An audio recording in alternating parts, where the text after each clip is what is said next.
Bienvenidos sean todos nuevamente a esto que es el día a día en nuestro platanal.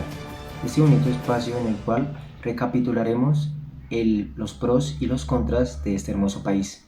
El día a día tocaremos un tema el cual está en la memoria de cada uno de los colombianos, y no por la felicidad que nos llegue a dar, sino porque nos acordamos de aquella malicia indígena que pueden llegar a tener muchas personas en este país y que no nos ayudan a progresar. El tema en el cual hablaremos hoy es Interbolsa. En el reportaje del día de hoy hablaremos con tres personas maravillosas, las cuales fueron víctimas de este suceso. La primera de ellas es Catherine Cruz, de la ciudad de Medellín. Ella fue una de las víctimas principales, la cual era una ama de casa que lastimosamente invirtió sus ahorros en este lugar. El segundo es un abogado de aquellas víctimas. Su nombre es Juan Diego Ocampo. Y la tercera de ellas es otra víctima más, la cual es Lina Romero. Antes de proceder con la llamada con estas tres personas, iniciaremos hablando un poco sobre qué es Interbolsa, para que usted se dé cuenta de lo que pasó. Empecemos. Ustedes se preguntarán cómo la participación de una empresa que tenía el 34% en el mercado bursátil y cuyos activos estaban valorados en 1,5 billones de pesos llegó a estar en la bancarrota. Interbolsa fue creada en 1990 por el ingeniero químico Rodolfo Jaramillo, aquel que ingresó al mercado bursátil de la ya desaparecida Bolsa de Valores de Medellín, incursionando tan solo con aquellos estudios y dando un talante a esta idea que él decidía tomar. Los primeros años de esta compañía fueron simples como cualquier otro mercado bursátil. Tomaba conseguir clientes que querrían invertir donde él estaba, cobrar una pequeña comisión, crear un producto propio para volver a invertir, hasta que a mediados del año 90 decidió venir una de las piezas claves y quien se dice es uno de los cerebros de la que fue esta organización, el cual es Juan Carlos Ortiz, un comisionista que fue expulsado en 1997 de la Bolsa de Valores de Bogotá porque sus prácticas no eran del todo correctas. La amistad que Juan Carlos Ortiz tenía con Tomás Jaramillo, hijo del fundador, esto lo llevó a invertir una gran suma de dinero en la firma comisionista. También como tal, en el siglo XXI, datan por los primeros años del 2000, la persona llamada Víctor Maldonado, un reconocido inversionista para tal época, decidió poner sus ojos en la firma y con esto dar un segundo aire y un segundo brinco a la historia de Interbolsa.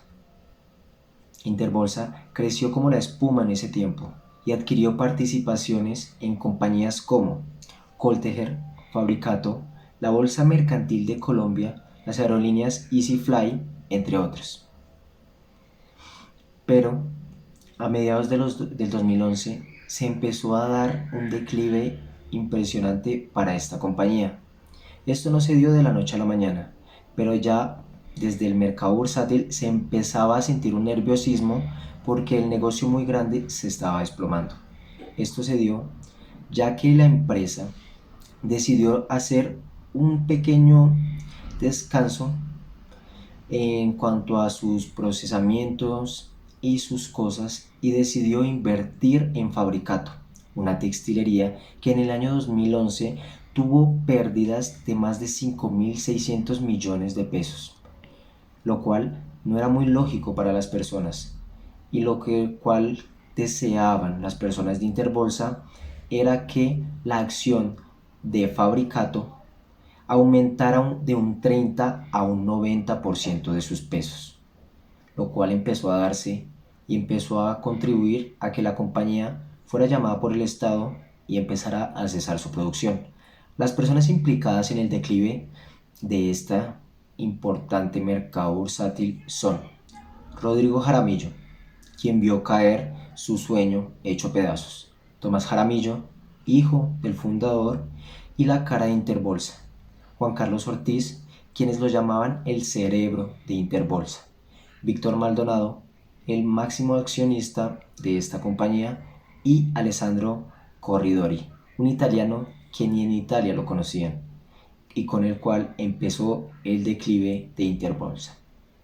Después de tener el conocimiento y la breve descripción que acabamos de dar de Interbolsa, iniciaremos con las llamadas con las personas que muy amablemente decidieron presentarse el día de hoy. La primera de ellas, Catherine Cruz, una víctima que, dada su descripción, decidió apoyarnos en este día y contar su historia, pero más que todo, contarnos cómo se gestó este fraude de principio a fin. Catherine, primero, muchas gracias por estar acá. ¿Cómo estás? Muy bien, gracias Michael. Espero que tú también te encuentres muy bien. Bueno, con respecto a tu pregunta, ¿cuál fue el inicio y el fin de este fraude? Bueno, todo inició cuando Interbolsa fue creada en 1990 por el ingeniero químico Rodrigo Jaramillo, el cual decidió hacer partícipe de este mercado bursátil. ¿Qué pasó después? En el año 2012, Interbolsa fue intervenida por la Superintendencia Financiera, la cual expidió una resolución para tomar posición de esta sociedad comisionista. Para contextualizarlos un poco más y para que ustedes entiendan, Interbolsa vio que Fabricato era una buena inversión de negocio.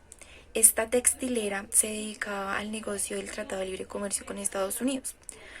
Luego de que Interbolsa realizara todo su estudio y analizara que esta compañía tenía mayor rentabilidad o generaba esa rentabilidad que ellos necesitaban, hicieron el uso de los llamados repos. ¿Qué son estos? Son contratos de recompra de acciones. Luego de que ellos incrementaran estos contratos, pues su utilidad o su precio subió de una manera que ellos esperaban, pero de la noche a la mañana este precio bajó e Interbolsa perdió todo su dinero.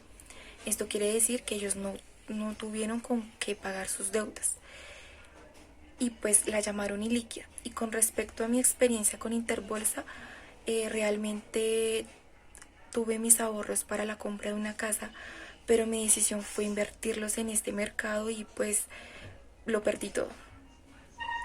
Gracias Michael por haberme permitido compartir un espacio contigo y poder haber explicado un poco sobre esta historia y sobre mi experiencia. Que estés muy bien. Gracias.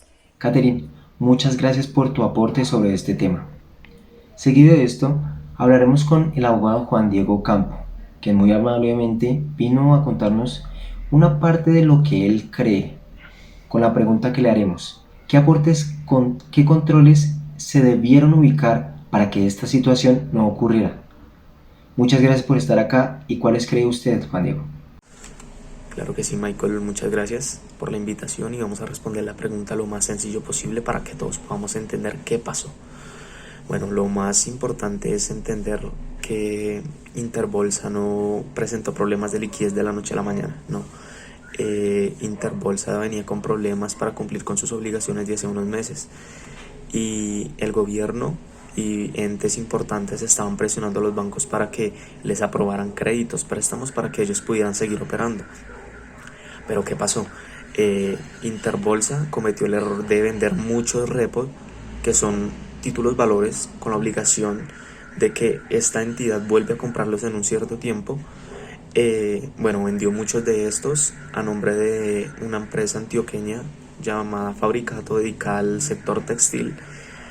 Y pues esta empresa empezó a crecer en bolsa, sus acciones empezaron a cotizar, pero pues no había una cierta certeza de que pues la empresa se mantuviera y pues generar utilidad para todos, tanto para las personas del común que decidieron invertir su dinero, como para las comisionistas o como para mismo Fabricato. ¿Qué pasó? Que de un momento a otro no hubo un control y pues el gobierno no tuvo más que hacer que acudir al artículo 53 del Estatuto Orgánico Financiero, donde permite que con una falta grave de una entidad que maneje, capte dinero, debe ser intervenida, que fue el caso de Interbolsa. Al incumplir unos ciertos pagos, decidieron intervenirla y pues se dieron cuenta de todos los fraudes que estaban cometiendo. El artículo 22 de la ley 964 del 2005 es un artículo donde es todo el formato que se le va a aplicar a las entidades financieras, todo lo que pertenece al sistema financiero. Entonces, pues Interbolsa, al ser una firma muy importante, no estaba incumpliendo con ningún requisito de estos. ¿Qué pasa? Que hubo una mala administración y, por decirlo coloquialmente, se le vendieron malas ideas a los clientes, a las personas que confiaban en ellos. Entonces, a tu pregunta, ¿cómo se pudo haber evitado esto? Yo creo que no hay más que decir que la culpa viene de las directivas de Interbolsa, porque debieron pensar no solo en lucrarse ellos, sino en todas las personas que confiaban en ellos, que podían perder su dinero al desplomarse la acción de Fabricato. Entonces, pues ese es mi aporte por hoy y espero seguir colaborándoles en una próxima ocasión. Muchas gracias. Juan Diego, mil y mil gracias por estar el día de hoy con nosotros y gracias por su apoyo para aquellas víctimas que vieron vulnerados sus derechos. Por último, entraremos en llamada con Lina Romero, otra víctima más. Desearemos preguntarle, ¿quién consideras es el responsable de este descalabro financiero? ¿Cómo estás? Buen día, Michael. Siendo una víctima más del descalabro financiero que se presentó en Interbolsa, considero que todo esto se da cuando la empresa Fabricato entra en crisis. Llega el italiano Corredori y quiere empezar a trabajar conjunto con Interbolsa bajo la modalidad de repos. Esta modalidad consiste en un préstamo sobre el cual cobran el 10% de intereses anual y que tiene como garantía las acciones de la misma textilera. Es decir, que por cada 100 pesos que cueste una acción de Fabricato, a Interbolsa le corresponde pagar 60 pesos y los 40 pesos restantes le corresponde pagarlos al italiano. Los 40 pesos que le corresponde pagar a él es dinero que le exige como garantía la Bolsa de Valores de Colombia. El italiano sigue trabajando bajo esta modalidad aproximadamente durante año y medio, hasta que completa el 20% de acciones y se convierte en el socio mayoritario. Es cuando Interbolsa se da cuenta que el negocio es bastante bueno y decide empezar a atraer más accionistas. Llegan a un punto en el que ha invertido más de 300.000 millones de pesos en acciones de Fabricato y es cuando la acción de la textilera se valoriza y pasa de valer 26 pesos a valer 90 pesos. Al ser tan cara, pues deja de ser rentable, sobre todo cuando el sector textil se encuentra en crisis. La Bolsa de Valores de Colombia empieza a tomar acciones de garantía y le exige a Interbolsa, a Corredori y a los demás accionistas garantías sobre el dinero que ha invertido. Es cuando Interbolsa empieza a tomar acciones para poder suplir y seguir seguir financiando la operación de repos y decide empezar a tomar a solicitar préstamos en bancos y demás entidades.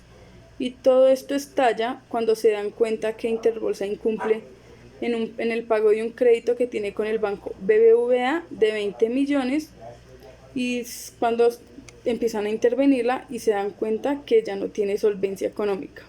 Lina, mil gracias por tu participación.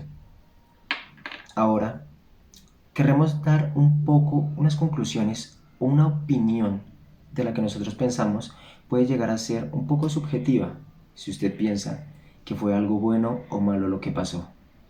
Deseamos que cosas como esta no vuelvan a repetirse en el país, que tanta persona que desea sobrepasar sus intereses por el de los demás no lo haga y decida poner un poco de su granito de arena para que todos como país podamos empezar a avanzar y poner en este platanal un poco de valor. Muchas gracias.